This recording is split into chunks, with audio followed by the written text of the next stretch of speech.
I recently read a comment that stood out to me since it was concerning. This comment was made on one of my videos which discussed the devastating June 24, 2026 Venezuelan earthquakes. In essence, this comment said that they, a local in Venezuela, had absolutely no idea before those major earthquakes that Venezuela was such a seismically active country. Now, this worries me, but I can partially fix this issue and make more people aware of where in South America has higher seismic hazards that people should become familiar with. Because there may very well be people in other South American countries that are also not truly aware of the local level of seismic hazard. Before I give a detailed explanation, here is the largest earthquake since 1800 to have struck each South American country or within 100 kilometers offshore of it with the exception of Suriname's entry.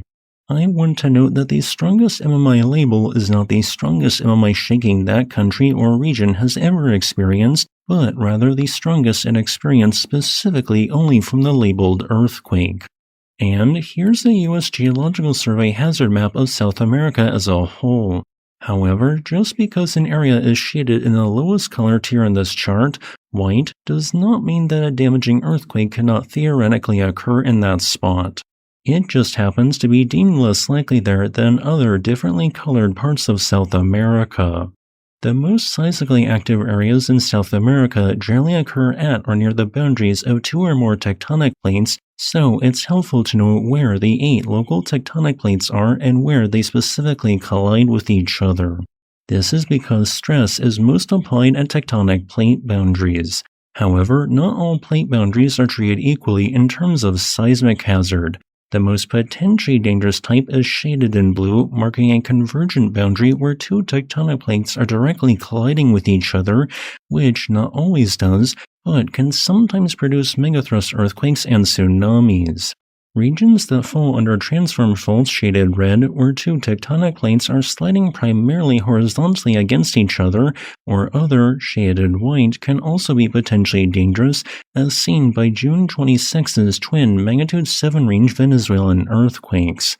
While divergent plate boundaries shaded in green can also produce major earthquakes, spots where the crust is actively spreading apart in two directions tend to produce the fewest number of damaging earthquakes when compared to other plate boundary types.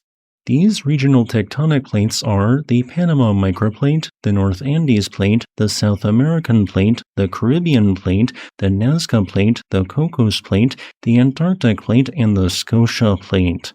The most dangerous of these plate boundaries is the large offshore blue line in the Pacific Ocean that marks the subduction zone of the Nazca Plate underneath the South American and North Andes plates. Over lengthy periods of time, generally decades to centuries, the pull of the downward-moving subducting slab can create compressional stresses on the overlying plate, also causing it to deform downwards. Eventually, this downward motion reaches a critical point, creating a major earthquake which causes the overlying plate to all of a sudden snap back upwards in what is known as a megathrust earthquake. Such megathrust earthquakes represent the largest historical quakes to have struck Chile, Peru, and Ecuador, but you also might be surprised to learn that a somewhat similar process explains the largest earthquakes in 4 other countries a bit further inland. Specifically via intraslab deep focus earthquakes that purely occur on the subducting slab of the Nazca Plate in the upper mantle. These earthquakes are triggered by phase transitions of olivine as it descends deeper into the mantle and can be spawned by their hypocenter depths of greater than 300 kilometers. This is why, despite their magnitude, the maximum surface ground shaking they create tends to not be all that strong, although it still can be hazardous and deadly. We aren't exactly sure what caused Suriname's far offshore earthquake in 2007, although it was small in magnitude, but as for French Guiana, I have labeled what I suspect to be a possible fault trace of its 1885 earthquake. Uruguay's 1888 earthquake occurred on a presumably unmapped fault in the Quilmes Trough, and Guyana's earthquake occurred on what I suspect is this unmapped possible fault line.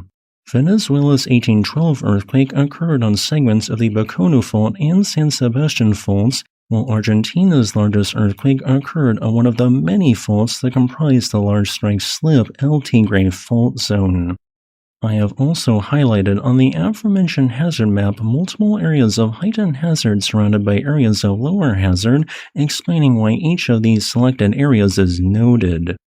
As a final note, I would like to thank this channel's patrons on Patreon and channel members on YouTube for supporting my work.